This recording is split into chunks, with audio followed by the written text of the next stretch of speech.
You are changing. And the people who once manipulated you can feel it. There is something different in your eyes now, something that makes them nervous when they look at you. They cannot name it, but they sense it. The version of you they used to control is disappearing. Carl Jung discovered something terrifying about this transformation. He called it the moment when the healer becomes the judge, when the person who absorbed everyone's pain finally stops, when empathy turns inward and you see everything with brutal clarity. This is not about revenge. This is about a level of awareness that acts as a mirror, and what they see reflected back makes their blood run cold. You were the emotional shock absorber, the person who apologized for breathing, the one who made yourself smaller so others could feel bigger. You carried their rage, their shame, their dysfunction. You held it all inside your body and called it love. You blamed yourself for their cruelty and worked harder to deserve their kindness. The people who broke you built their lives on this version of you. They needed you soft. They needed you confused. They needed you to doubt your own eyes. Your confusion was their comfort. Your silence was their permission. Your willingness to forget was their freedom to repeat. But here is what they did not understand. Empaths do not just feel, they record. While you were busy apologizing for existing, your mind was cataloging everything, every lie, every contradiction, every moment their words did not match their actions. You were not just surviving their abuse, you were studying it. Jung understood this pattern through his clinical observations. He documented that empathic individuals possess a level of pattern recognition that others cannot comprehend. Consider a case profile that illustrates this phenomenon.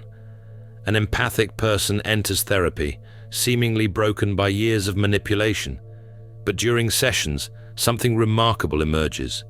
They can describe their abuser's psychological patterns with surgical precision. They know exactly which words trigger which responses. They understand the cycle of idealization and devaluation. They have mapped the entire emotional landscape of their toxic relationship. They were not just experiencing abuse. They were unconsciously documenting it, building detailed psychological profiles of everyone who hurt them. And they never used this knowledge, not once, until something fundamental shifted inside them. The shift happened when empathy finally turned inward. This is what Jung called shadow integration. The moment you stopped suppressing your own knowledge to keep the peace, you stopped pretending you did not see what you saw. You stopped making excuses for behavior that needed no excuse. You stopped protecting people from the consequences of their own choices. This represents a complete reversal of the empathic pattern. For years, you used your perception to understand others better, so you could meet their needs more effectively. You studied them to love them better. Now that same perception serves a different function.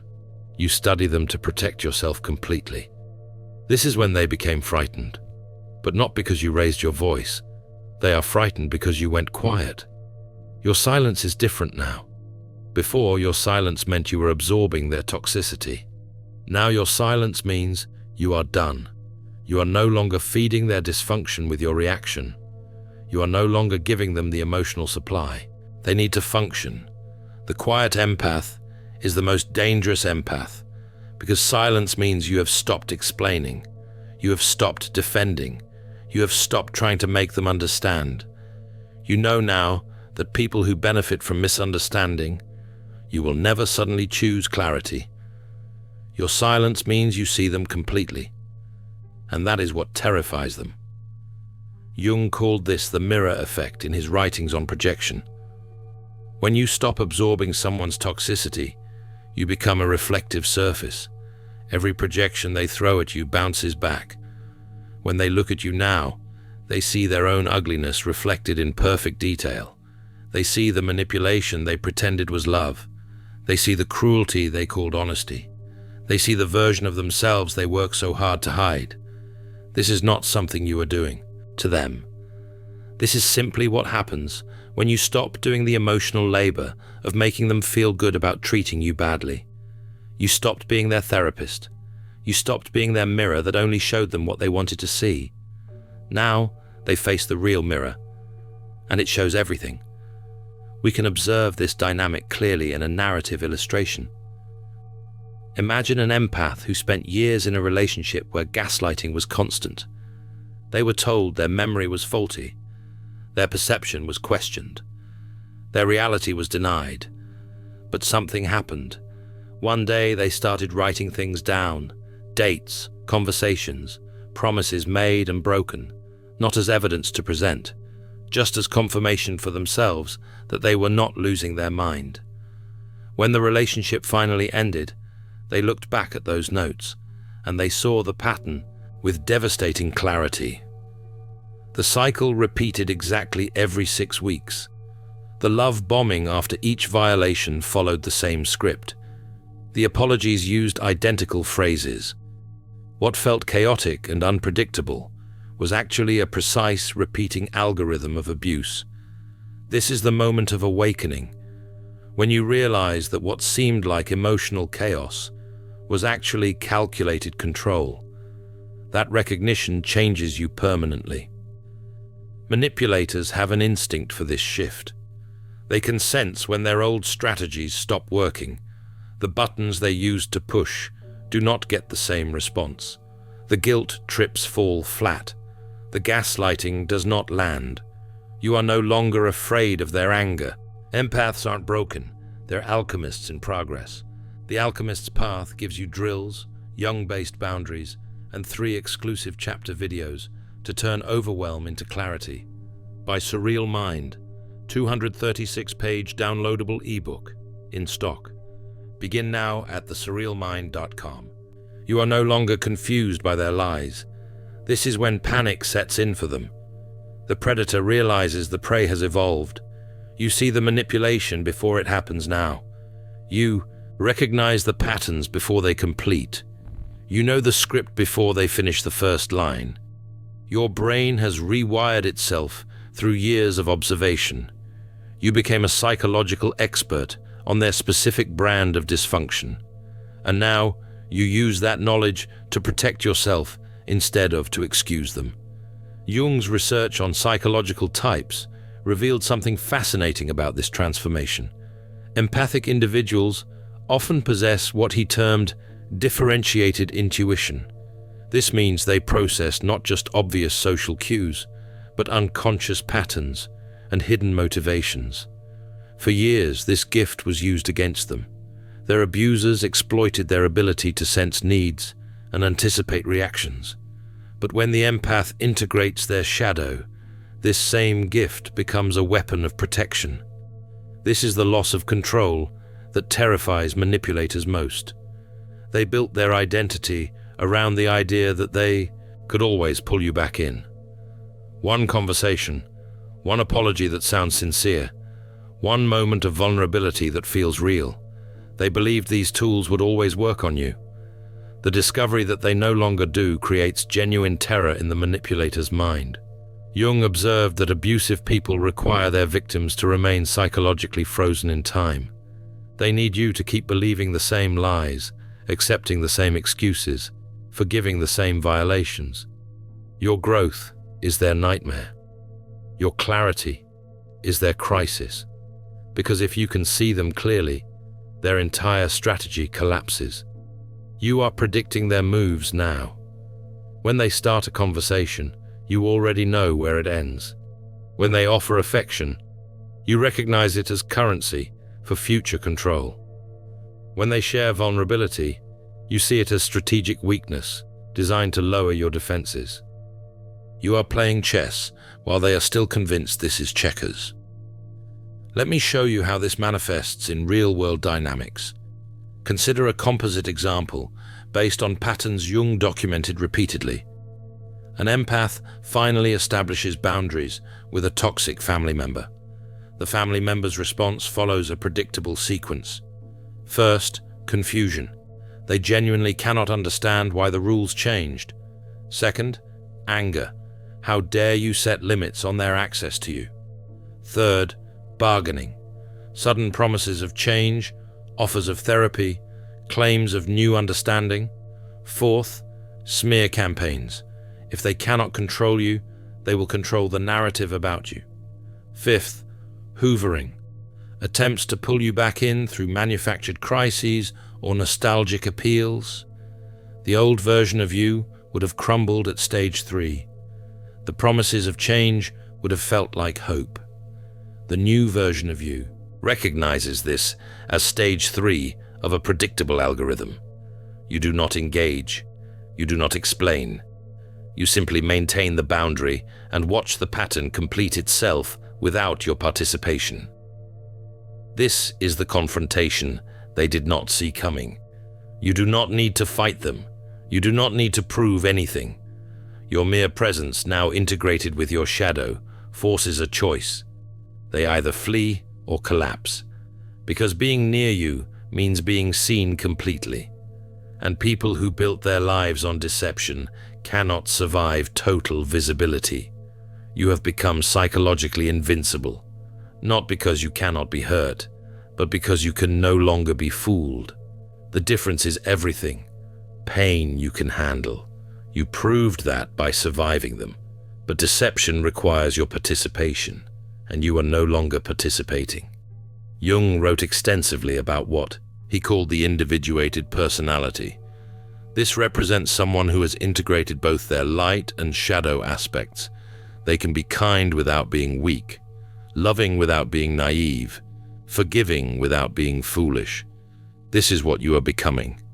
Not cold, not cruel, conscious. This frightening version of you is actually the healthiest version. You did not lose your kindness. You put it behind a gate that requires a key. Not everyone gets access anymore. Not everyone deserves it. This is not cruelty. This is wisdom. The frightening part for toxic people is that they cannot pick the lock. They cannot manipulate their way past your boundaries. They actually have to earn trust now. And earning requires change they are not willing to make. So they call you cold. They say you have changed. They tell others you are different. Now, difficult, harsh. And they are absolutely right. You are different. You changed. The person who tolerated their abuse no longer exists. She died the moment you integrated your shadow, the moment you stopped betraying yourself to make them comfortable. Jung spent decades documenting this transformation in his analytical practice. He called people who complete it the awakened ones. Not because they gained some mystical power, but because they finally woke up to what was always true. The abuse was never your fault. The manipulation was never unclear. You saw it all along.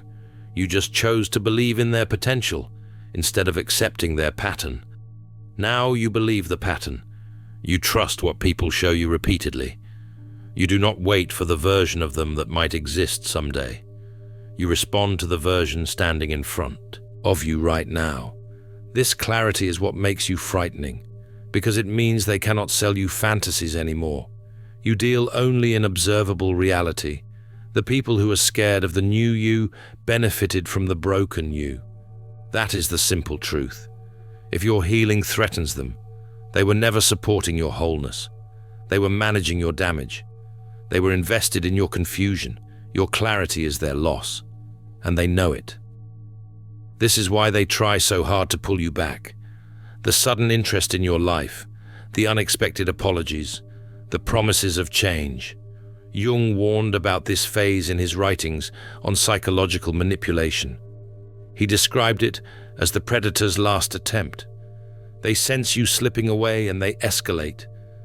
Not because they love you more, because they fear losing control. Do not mistake intensity for intimacy. Do not confuse their panic for genuine care. They are not afraid of losing you. They are afraid of losing access to you. There is a difference. One is about love. The other is about supply. You were their supply, their emotional punching bag, their source of validation, their proof that they could still control someone. You stopping that supply creates withdrawal in them, and withdrawal looks like love to people who do not understand addiction. They are not missing you. They are missing what you did for them. The difference matters. One deserves your consideration, the other deserves your boundary. If people are frightened of who you are becoming, let them be frightened. Their fear is not your responsibility. You are not required to stay small so others can feel big. You are not obligated to dim your light so their darkness feels less obvious. You do not owe anyone access to the version of you that accepted mistreatment. We see this dynamic illustrated powerfully through clinical observations of empathic transformation.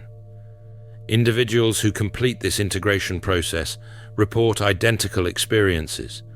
The people who hurt them became visibly uncomfortable when boundaries appeared. Friends who only called during crises disappeared when the free therapy ended. Family members who demanded constant emotional labor suddenly had no time when reciprocity was expected. Partners who enjoyed the power dynamic became aggressive when equality was introduced. All because the empath finally chose themselves. All because the mirror started reflecting truth instead of fantasy. And here is what Jung found most beautiful in tracking these transformations over time. After the fallout, after the dust settled, after the toxic people filtered themselves out of these empaths' lives, something remarkable happened. They found peace, not the fragile peace that requires perfect conditions, deep peace that comes from internal alignment.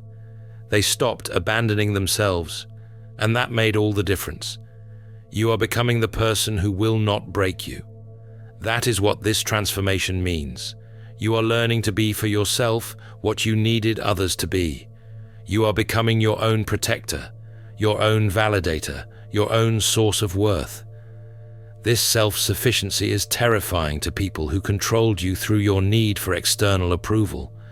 They tell you that you are too much, too sensitive, too intense, too demanding. Let them, because the people saying you are too much are the same people who benefited when you believed you were not enough. They need you to shrink. Your expansion threatens their narrative. Jung said the privilege of a lifetime is becoming who you truly are. But he also warned that this becoming terrifies everyone invested in who you used to be. Your transformation holds up a mirror to their stagnation. Your growth highlights their refusal to grow. Your boundaries reveal their entitlement. They do not hate who you are becoming. They hate what your becoming reveals about who they chose to stay. So if they are frightened, let them be frightened. If they are uncomfortable, let them sit in that discomfort. You are not responsible for managing other people's emotional reactions to your self-respect. You are not required to make your healing convenient for the people who caused your wounds. The empath you are becoming will frighten the people who once broke you. And that is exactly how it should be, because the version of you they are afraid of is the version they can no longer break. She knows too much now. She sees too clearly. She values herself too deeply to accept crumbs and call it love. This is not the end of your kindness. This is kindness with a backbone. This is empathy with boundaries. This is love that includes yourself in the equation. The people who fear this version of you were never meant to stay. They were meant to teach you what you will no longer tolerate. And that lesson is complete. Jung believed that every person who breaks you teaches you something essential about your own strength. The pain they caused showed you the power you possess. Because you survived them. You survived the worst thing they could do to you. And now you know. There is nothing they can do that you cannot handle. There is no manipulation you cannot see through. There is no guilt trip that can pull you back. You are awake now. And awake people are terrifying to those who require your sleep. If you feel this shift happening inside you, if you recognize this transformation taking place, comment below. Write the words, "I am awake," not as a boast, as a declaration, as a commitment to the person you are becoming. The person who will finally stop breaking herself to fix people who refuse to heal. Subscribe if you want more truth about the psychology of transformation. more insights into the patterns that keep us stuck and the clarity that sets us free. This channel exists for the people brave enough to look at what is really happening beneath the surface, the ones willing to integrate their shadow instead of projecting it onto others. Thank you for being here. Thank you for choosing consciousness over comfort. Thank you for becoming someone the old version of you would be proud to meet. In The Alchemist's Path, perception training for empaths, you'll turn overwhelm into wisdom with practical drills, Jung-inspired boundaries, and step-by-step perception training. This guide includes 3 exclusive chapter videos to deepen each lesson. Written by Surreal Mind, 236 pages, beautifully designed 8.5 by 11 downloadable ebook, in stock now. Start your training today. Feel deeply while thinking clearly. Get The Alchemist's Path at thesurrealmind.com.